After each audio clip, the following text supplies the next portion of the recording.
Hello my friends! This is a part of our video series on zero waste lifestyle. Today, we will talk about what to do with our kitchen wastes.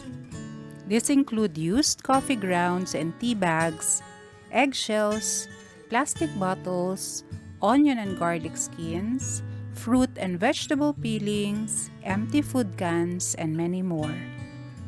But before we dive into the details, please bear with me as I share with you why I believe zero waste is important and how the 5 R's of zero waste living guide me and my family in our everyday actions and decisions.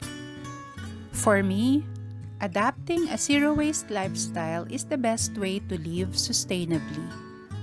We consume less by refusing the products we don't need. We reduce the amount of things we buy to only what we need. We repair and reuse the things we have at home as long as they serve their purpose instead of buying more. We recycle them when they're no longer working.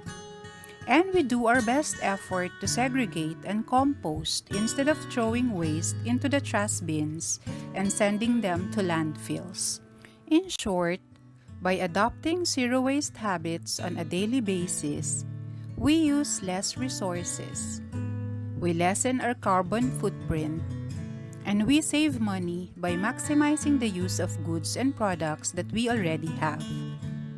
These actions not only serve our zero waste goal, but more importantly, help us contribute and create an impact to the environment as a whole. On to our topic today. Let's start in our kitchen because this is where food is prepared and waste are discarded after. The kitchen produces a lot of waste products every day, from preparing our meals to disposing of our leftovers. For me, it's the best place to start implementing small steps to zero waste living. As we slowly adopt the habits and implement them in other areas of our home and life, they will become part of our system until zero waste habits become an attitude and a lifestyle. I'll start by sharing with you few zero waste kitchen tips to help you get started. Number 1, use onion and garlic skins, vegetable and fruit peelings as fertilizers for your plants. These can be fermented and used as plant growers and organic insecticides. Ferment the onion and garlic skins for 24 hours and they're ready to be used in your garden or plant pots. Use a spray bottle or you can directly water your plants with the fermented onion and garlic peels juice. The fermented juice is also a good source of nutrients for growing plants and for controlling pests in your potted plants and garden beds.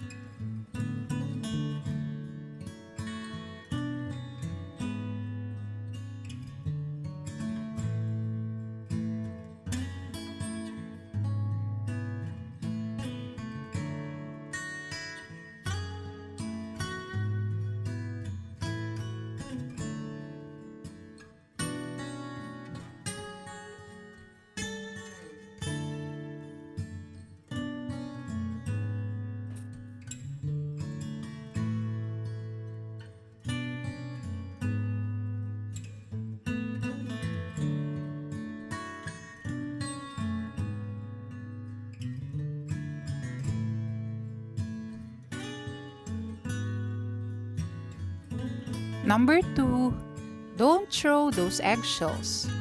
Collect them because these are a great source of nutrients for your plants. Wash and dry them, then grind before putting in your plant pots.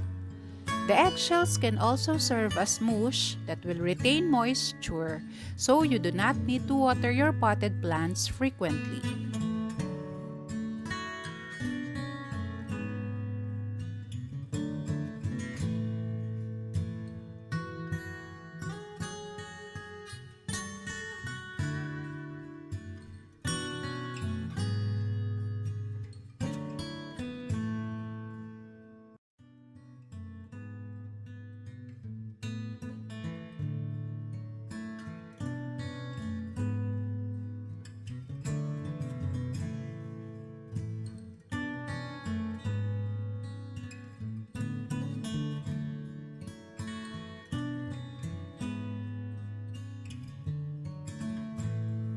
Number 3, don't throw used coffee grounds and tea bags in the trash bin.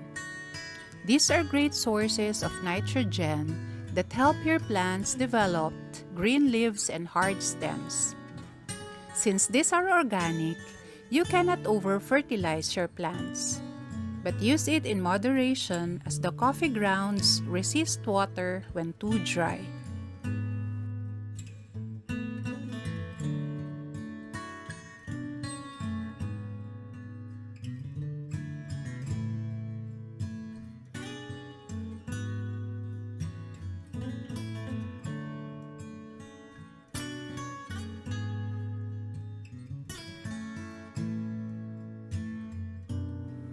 Number 4, reuse your empty food containers.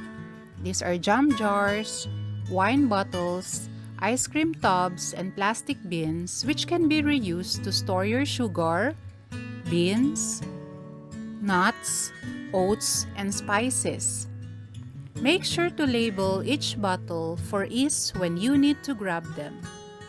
It is important also to wash the containers with soap and warm water for the glass jars and bottles to be sterilized before storing your food to avoid food spoil and contaminants.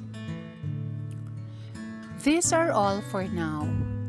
I'll be sharing more zero waste tips on our next episodes. I hope you could use even just one of the tips and kindly share this video to spread awareness about zero waste living. I believe we can all do small things that can create big impact to protect our environment and lessen the degradation of our natural resources. Let's work together so that our children and their children can still have a safe place to live, where they can flourish in a healthy and green environment. Before I end the video, let me quote Howard Zinn, an American historian and philosopher, and I quote, "We don't have to engage in grand, heroic actions to participate in change. Small acts, when multiplied by millions of people, can transform the world." In our own little ways, let us all do our part in saving the earth, because this is the only planet we have. Thank you very much, and please don't forget to subscribe so you won't miss our next videos.